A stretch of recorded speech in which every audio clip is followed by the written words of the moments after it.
Bonjour à toutes et à tous, j'espère que vous allez bien, que vous êtes en pleine forme. Aujourd'hui, on va parler du foie. Et oui, ça fait très très longtemps qu'on n'en a pas parlé. On parle beaucoup de l'intestin, on parle beaucoup du cerveau, du cœur, comme ces fameux organes vitaux. On nous dit aussi que l'intestin, c'est le deuxième cerveau. Et pourtant, le foie, lui, on n'en parle pas beaucoup. On va lui redonner ses lettres de noblesse avec mon invité, le professeur Didier Samuel, avec son nouveau livre « La crise de foie n'existe pas », un livre paru chez Marabout. Comment protéger son foie ? Véritable usine du corps, ça c'est le sous-titre. Et on est dans le vif du sujet. Bonjour professeur Didier Samuel. Bonjour. Je suis ravie de vous accueillir sur RCJ et dans Objectif Santé. Donc c'est vrai que vous êtes dit, on va faire un livre là-dessus parce que vous étiez un petit peu jaloux des autres spécialités où on parle effectivement que du cœur, du cerveau, comme ces organes vitaux à qui on donne quelque chose d'essentiel, de vital. Et finalement, le foie, c'est vrai qu'il est caché sous les côtes, qu'il est... voilà, on n'en parle pas beaucoup. On n'en parle pas beaucoup, mais on a tort. C'est un organe vital et absolument essentiel. C'est l'usine de notre organisme. C'est un organe qui amène la vie, qui détoxifie notre organisme, qui métabolise tous les médicaments, qui purifie le sang qui vient de l'intestin. C'est un carrefour anatomique essentiel. Et c'est un organe mal connu avec des maladies aussi qui sont souvent méconnues et parfois mal classées et mal vues des personnes. Et c'est important aussi pour les patients de savoir que le foie est un organe noble. Oui, c'est bien de lui redonner ses lettres de noblesse comme vous le faites. On a bien compris que c'est une usine, qu'il y a énormément de choses qui se font, qui se fabriquent et qui sont nécessaires dans cet organe. On a dit tout à l'heure, c'est l'organe le plus volumineux du corps. Il est donc... 1,5 kg à peu près. Il est à droite en haut de l'abdomen, pour le situer. Oui, il est un peu sous les côtes. Ouais. Il rentre un peu dans le thorax. En fait, il est juste sous le diaphragme. Il prend toute la partie droite, haute et droite de l'abdomen. Et quand tout va bien, par contre, on le sent pas. Il est là, il est silencieux, il est dans son coin. Quand tout va bien, on le sent pas. Quand ça va mal, au début, on le sent pas non plus. Ouais. C'est un peu le danger de beaucoup de maladies. Il fait pas mal, il est assez silencieux, mais c'est pour ça qu'il faut bien le connaître. Quand est-ce qu'il fait parler de lui, le foie ? Quand il fait parler de lui, c'est souvent des symptômes qui sont assez violents et assez. C'est peut-être un peu trop tard déjà ? Oui, souvent. Donc, parce qu'on a eu quoi ? On va décrire un petit peu toutes les maladies qui peuvent atteindre le foie. On parle bien sûr, tout le monde connaît la fameuse cirrhose, on parle de toutes sortes d'hépatites, on va les classifier. On parle beaucoup de cancer du foie. Et on vous parlait, vous, dans votre livre, de la NASH. Et ça, c'est peut-être quelque chose de nouveau. On en parle depuis pas très longtemps, depuis les années 2000. Pourtant, c'est pas une maladie nouvelle. La NASH, vous allez décrire ce que c'est ? La NASH, c'est un terme en fait anglais qui veut dire non-alcoolic steatohepatitis, qui est donc stéatose ou hépatite stéatosique non-alcoolique. Donc c'est en fait la stéatose, c'est de la graisse.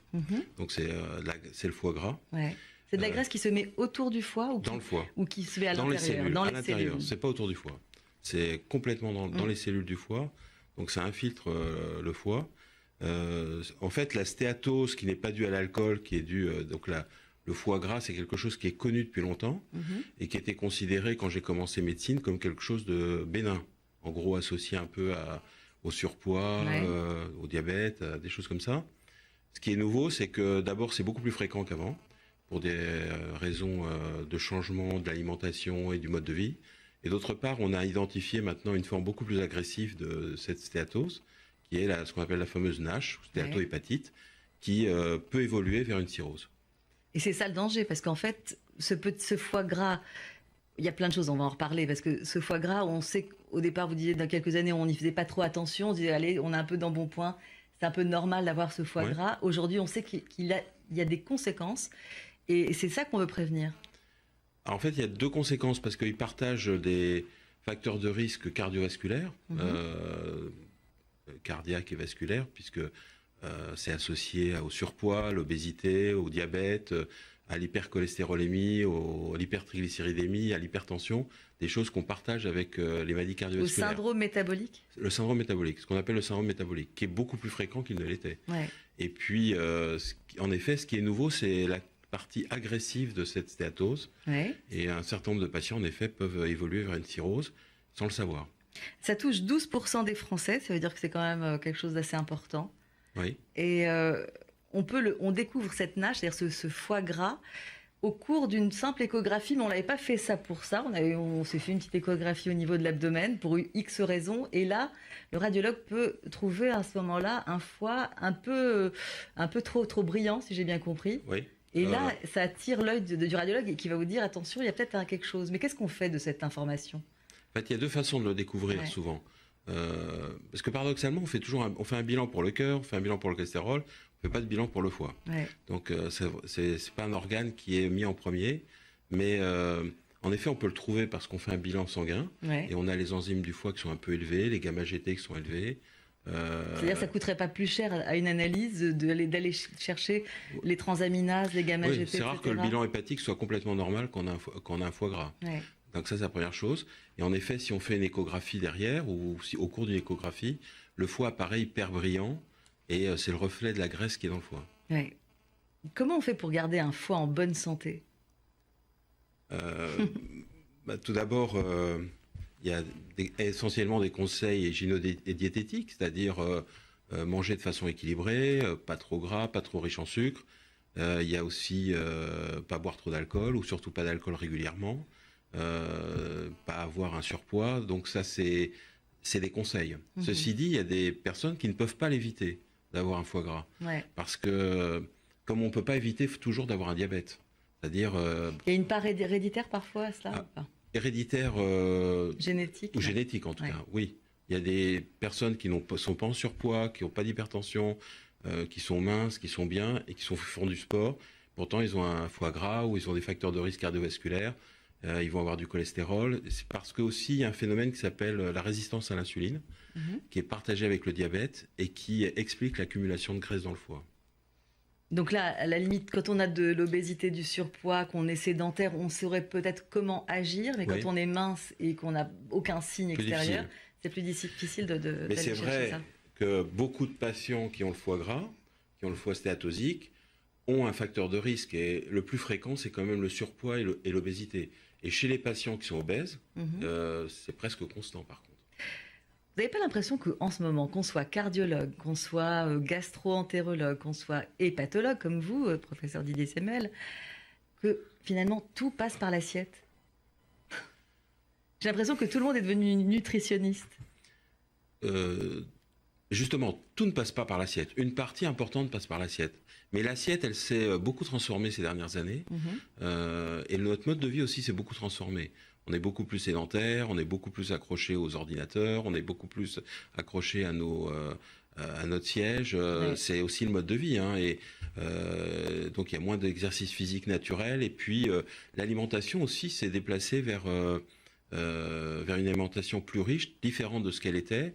Peut-être aussi en raison de l'industrie agroalimentaire, les sodas très riches en sucre, c'est des facteurs de risque qu'on voit pas. Parce qu'en fait, il y a des choses que l'on voit, qu'on peut contrôler, puis des éléments qu'on contrôle pas forcément, on fait pas toujours attention, comme les sodas par exemple. Aussi. D'ailleurs, la NASH, son autre mot, c'est la maladie du soda. On parle du soda sucré, c'est-à-dire où on y met également dedans les sodas light aux édulcorants. Non, les sodas sucrés. Le fameux rouge, pour ne pas citer de marque. Effectivement, donc on comprend que l'accumulation de sucre, comment on peut expliquer aux auditeurs en quoi le sucre va se transformer en gras? Oui, ça c'est un peu compliqué. Parce que c'est pas évident à comprendre. Je mange du sucre, c'est du sucre. C'est peut-être les gens pensent souvent énergie, c'est comme ça qu'on se dit sucre égale énergie, et pourtant dans l'organisme ça se passe pas comme ça. Il y a une relation entre le cholestérol et le sucre. Et dans le métabolisme, donc il y a une passerelle qui est claire. Elle n'est pas unique. Il y a aussi l'apport des lipides, donc des graisses que l'on mange, les sauces et puis différentes graisses que l'on mange, et qu'on trouve. Donc les deux amènent du gras, le sucre et les graisses. Mais les graisses, on s'en doute, mais on comprend que la transformation des sucres en triglycérides, est-ce que c'est ça qui va favoriser ce foie gras ou pas? Oui, en triglycérides et cholestérol. C'est ça qui va favoriser. C'est le mélange des deux. Oui, tous les deux. Donc en réalité, on comprend bien que baisser la part, en tout cas de l'assiette, tout ce qui est lipides et tout ce qui est trop sucré, finalement, c'est un peu le conseil que vous donnez. Ni trop gras, ni trop sucré. Il y a ça, et puis il y a aussi ce qu'on appelle les sorties, hein, puisqu'il y a quand on mange, ce sont des entrées, et puis il y a les sorties. Donc les sorties, c'est aussi brûler des graisses, brûler du sucre. L'activité physique. En faisant de l'activité physique. Ça, c'est un bon moyen aussi de compenser. Ouais. Donc finalement, c'est assez simple. Moi, ce que j'aimerais vous demander, professeur Didier Samuel, c'est une fois qu'on a diagnostiqué ce foie gras, est-ce qu'on peut revenir en arrière? Parce que vous m'avez dit tout à l'heure que les cellules graisseuses, les cellules du foie allaient être envahies par ces cellules de graisse. Ces gouttelettes de lipides. Par ces gouttelettes de lipides. Oui. Ça veut dire que c'est à l'intérieur. Comment ça sort? Ben justement, c'est pas si simple. Oui, c'est ça. C'est pas si simple. C'est plus facile d'emmagasiner que de perdre. Et tous ceux qui veulent même perdre du poids. Mais est-ce que perdre du poids entraîne une sortie de ces lipides? En partie. Ouais. En partie. Mais c'est une bonne nouvelle déjà. Oui. Les deux facteurs, je dirais que actuellement, presque malheureusement, il n'y a aucun médicament actuellement qui est capable de faire sortir la graisse et qui est capable de dégraisser le foie, entre guillemets. Ouais. Défater, comme disent les Anglais. Il n'y a aucun médicament. Il y a beaucoup de recherches, mais il n'y a aucun médicament. Et actuellement, on en est encore à ce qui est le plus efficace, c'est avoir un régime alimentaire équilibré, perdre un peu de poids et faire de l'exercice physique. Par contre, ce qui est déconseillé, c'est les régimes très stringents, drastiques, où on perd énormément de poids très rapidement, et souvent on les reprend aussi rapidement, voire plus. Et là, c'est très dangereux parce que ça regresse le foie encore plus vite, peut-être? Oui, parce que les kilos que vous avez mis 20 ans à accumuler, ou 30 ans à accumuler, vous allez les perdre en quelques mois, et puis vous allez les reprendre en quelques semaines, ou quelques mois. Ouais. Et ils ne vont pas se répartir forcément de la même façon, et ils peuvent se répartir de façon beaucoup plus hétérogène, et par exemple, paradoxalement, beaucoup plus dans le foie. Alors dans votre livre, je rappelle le titre d'ailleurs, « La crise de foie n'existe pas », vous allez nous dire pourquoi vous avez choisi ce titre, vous cassez en tout cas beaucoup de mythes. C'est-à-dire que le jeûne qui est très très à la mode pour purifier le corps et l'esprit, mais pour vous, ça n'a pas trop d'effet sur le foie, même si on a l'impression de se détoxifier, parce que c'est un petit peu ça, quand on va faire un jeûne de plusieurs jours, on se dit on va éliminer toutes ces toxines, vous dites non, de toute façon le foie il fait de toute façon le boulot tout seul, et c'est pas le jeûne qui va entraîner cette détoxification. Pour vous, en fait, jeûne et détoxification, c'est pas tout à fait... Le jeûne n'est pas quelque chose de naturel. Ouais. On n'est pas fait pour jeûner. Donc le jeûne est... En tout cas sur une longue durée, parce que quand on parle de jeûne... On ne peut pas jeûner sur une longue durée, de toute façon. Ça, c'est impossible. Parce qu'en fait, on a besoin quand même d'un apport minimum de sucre, de lipides, de protéines. Donc le jeûne n'est pas... Je parle de ceux qui vont faire par exemple des randonnées pendant plusieurs semaines où on leur propose juste quelques jus de bouillon de je ne sais trop quoi. Ils peuvent se... Alors... On peut se sentir mieux psychologiquement, on peut se sentir mieux aussi physiquement, il ne faut pas nier ce que les gens ressentent.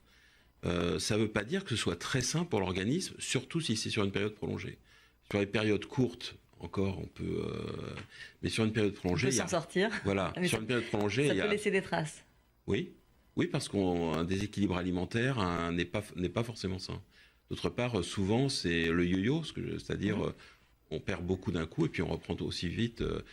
Et puis psychologiquement, c'est pas toujours très bon de rester à 500 kilocalories par jour. Il y a beaucoup de gens qui font des dépressions associées à des régimes très drastique. Mais pour revenir à la détoxification, puisque c'est souvent le mot à la mode et on a tous envie de se purifier, de se libérer de toutes nos toxines qui nous empoisonnent, en tout cas qui nous donnent l'impression de nous empoisonner, vous dites que ça ne nettoie rien du tout. Vous y allez très fort. Bon, je dis pas tout à fait ça. Je dis qu'on ne sait pas trop ce qu'on fait. Ouais. Voilà. C'est-à-dire on a une sensation d'aller mieux. Ouais. Prendre du jus de citron, du jus de carotte ou d'autres choses. Le fameux jus de citron, parce que c'est vrai que c'est un petit peu un remède de grand-mère qui se transmet comme ça, du genre un jus de citron dans de l'eau tiède le matin et vous êtes sûr d'avoir un foie bien pur, bien propre. Vous l'avez dit, c'est un remède de grand-mère. Ouais. Donc, ça marche parfois les remèdes de grand-mère, non? J'ai pas dit que ça marchait pas, mais ce que j'ai dit, c'est qu'on n'en sait trop rien. Ouais. Voilà. Ça, c'est ce que j'ai remarqué dans votre livre. Vous dites, tant que c'est pas étayé par une vraie étude scientifique avec une vraie cohorte, avec on a fait les expériences, on sait. Pour vous, vous êtes vraiment médecin, quoi. Non, oui, je suis médecin. Ouais. Et c'est vrai que, mais ça ne veut pas dire que je ne crois pas à ce que les patients, les gens me disent. S'ils se sentent mieux, ils se sentent mieux. si leur bilan hépatique va mieux en faisant... Mais en fait, ce qu'il faut faire attention, c'est que dans l'analyse des résultats, il y a souvent un biais. Quand on prend du jus de citron et qu'on fait attention, on boit plus d'alcool.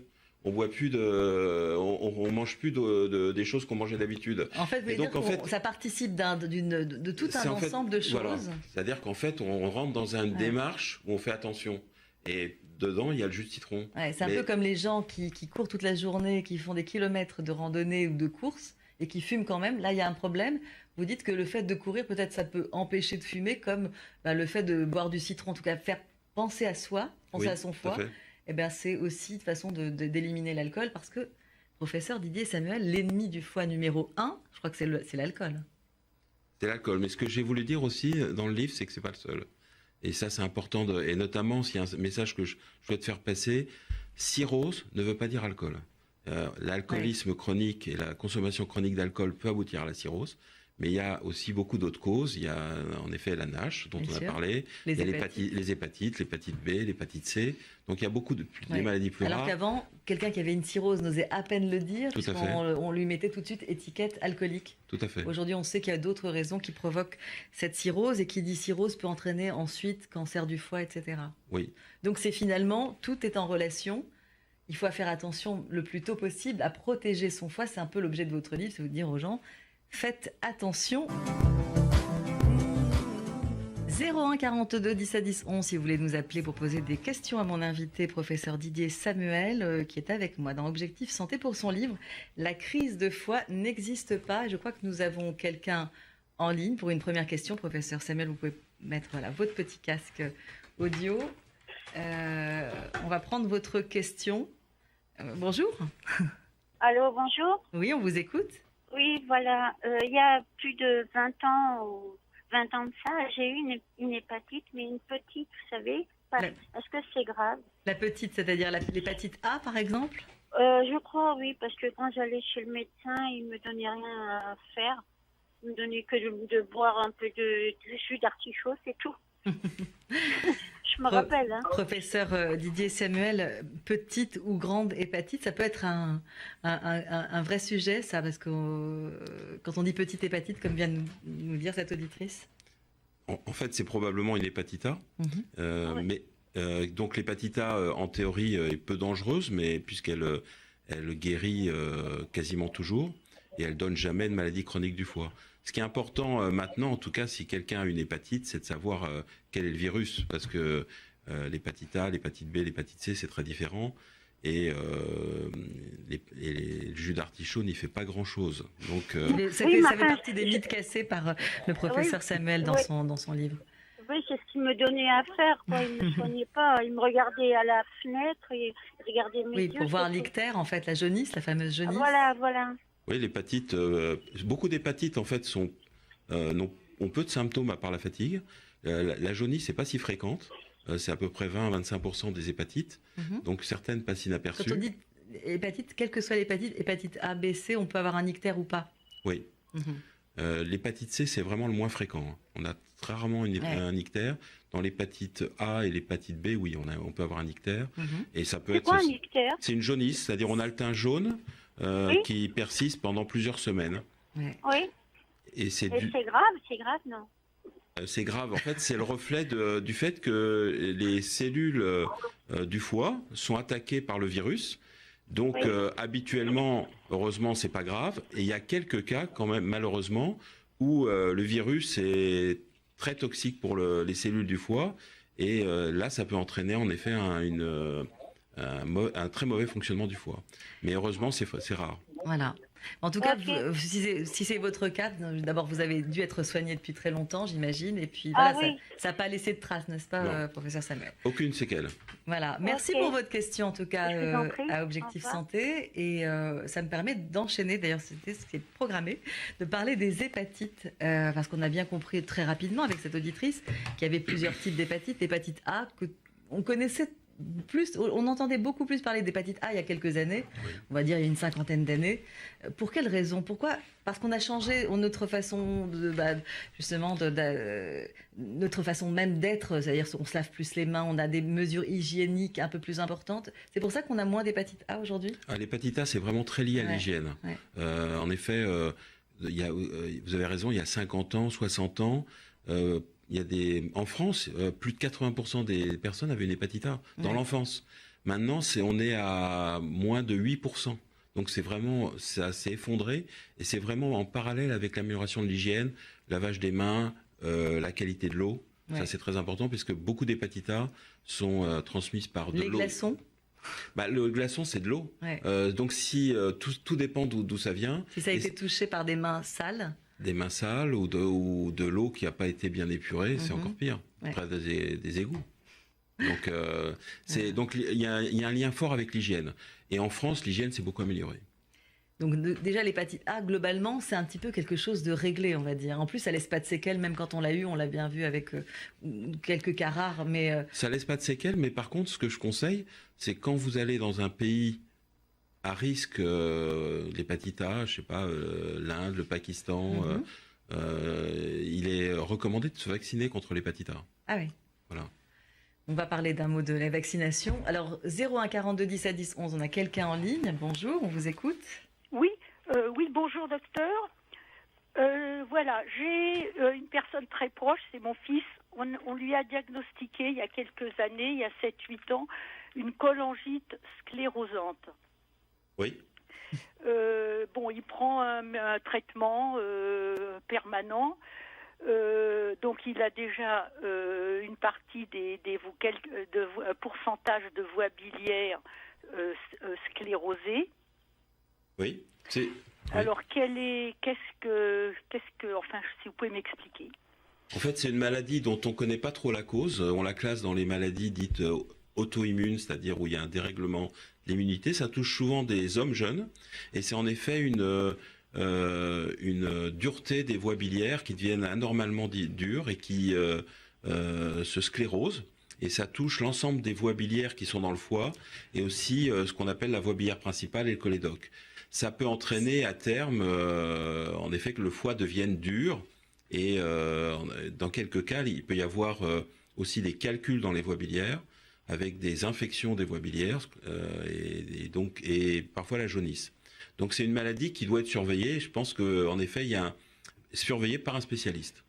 Merci en tout cas pour votre question. On va poursuivre notre discussion avec le professeur Samuel sur le foie. C'est vrai qu'on a bien compris qu'il y a énormément de maladies. Il n'y a pas que forcément cette cirrhose, cette jaunisse, etc.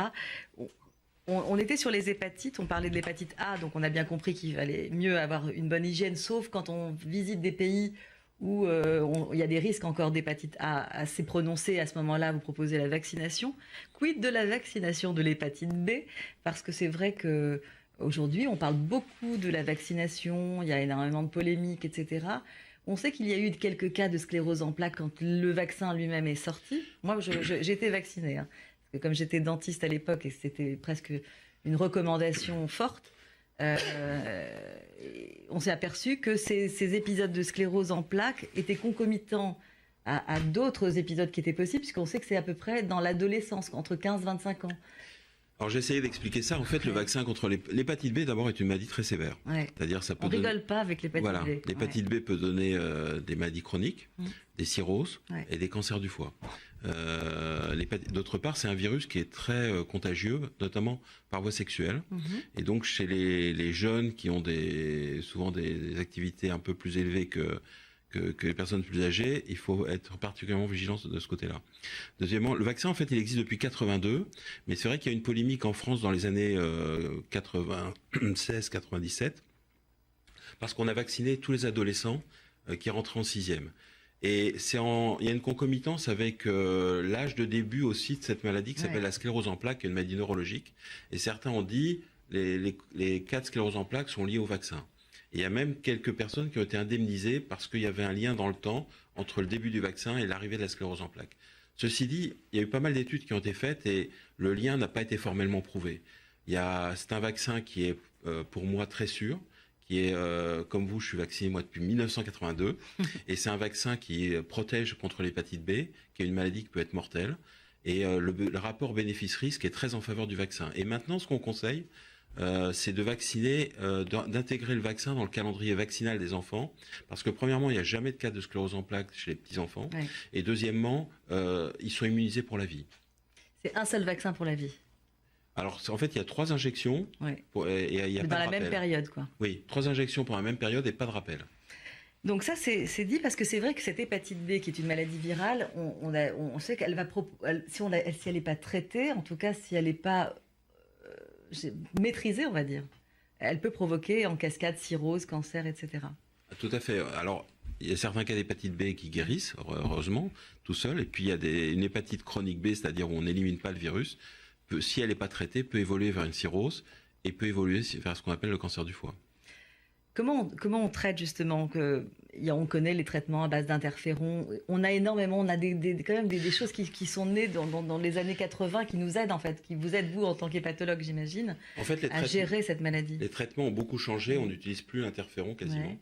On a des traitements beaucoup plus légers qui sont des médicaments qu'on appelle les analogues nucléosidiques ou nucléotidiques qui sont capables de casser la multiplication du virus. Ça endort le virus, c'est-à-dire que la charge virale dans le sang elle est indétectable, mais par contre, ils ne sont pas capables de l'éliminer. C'est-à-dire on reste porteur du virus, mais on n'a plus d'agression par le virus et on n'est plus contagieux. Et c'est un peu les mêmes traitements pour le VIH. Voilà, c'est un peu la même chose. C'est un comprimé par jour, très bien toléré, mais c'est à vie.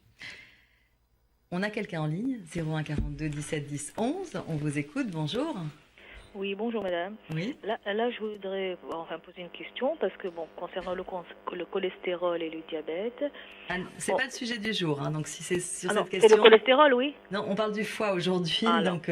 Ok, donc alors je retire ma question. Très bien. Je vous remercie. Au revoir. Merci. Surtout qu'on va vers la fin de l'émission, donc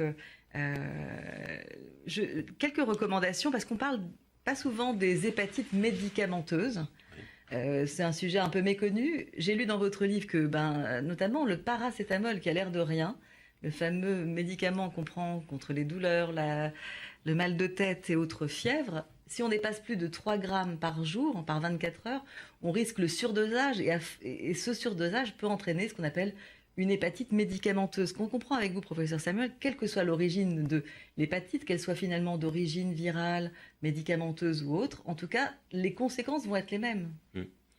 Alors, oui, en fait, beaucoup de médicaments sont toxiques pour le foie, et donc il faut être, quand on a une hépatite, il faut toujours aussi vérifier qu'il n'y a pas des médicaments, qu'on ne prend pas des médicaments toxiques pour le foie. Quant au paracétamol... En fait, quand on a une insuffisance hépatique, c'est-à-dire un problème au foie, on vérifie ce qu'on prend. Ah oui, toujours. Ouais. Quand on a un foie qui n'est pas malade, là, on peut quand même...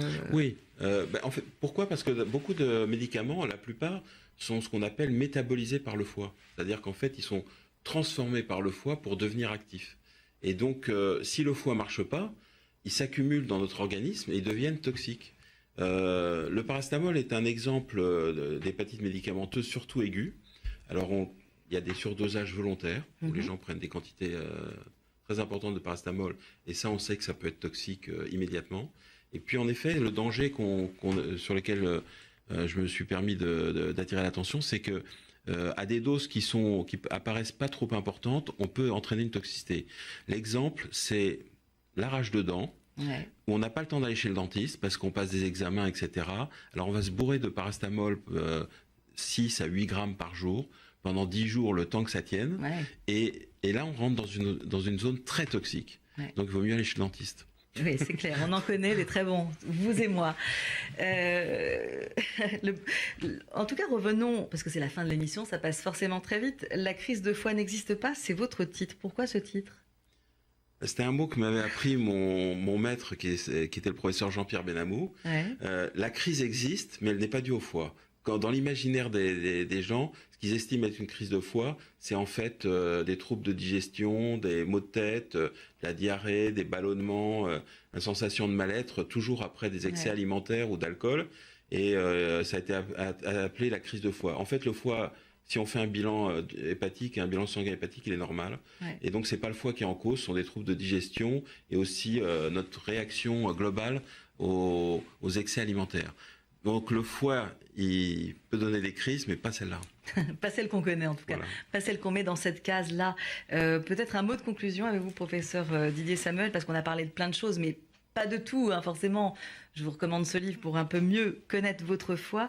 La crise de foie n'existe pas chez Marabout. Pourquoi donc toutes ces maladies, on en a parlé, la NASH, le fameux gros foie, le foie gras.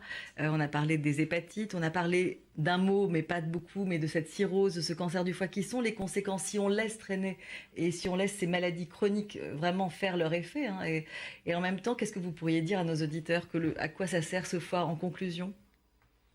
Le foie, c'est absolument vital, vous ne le voyez pas, mais sans lui, vous ne pouvez pas vous sentir bien.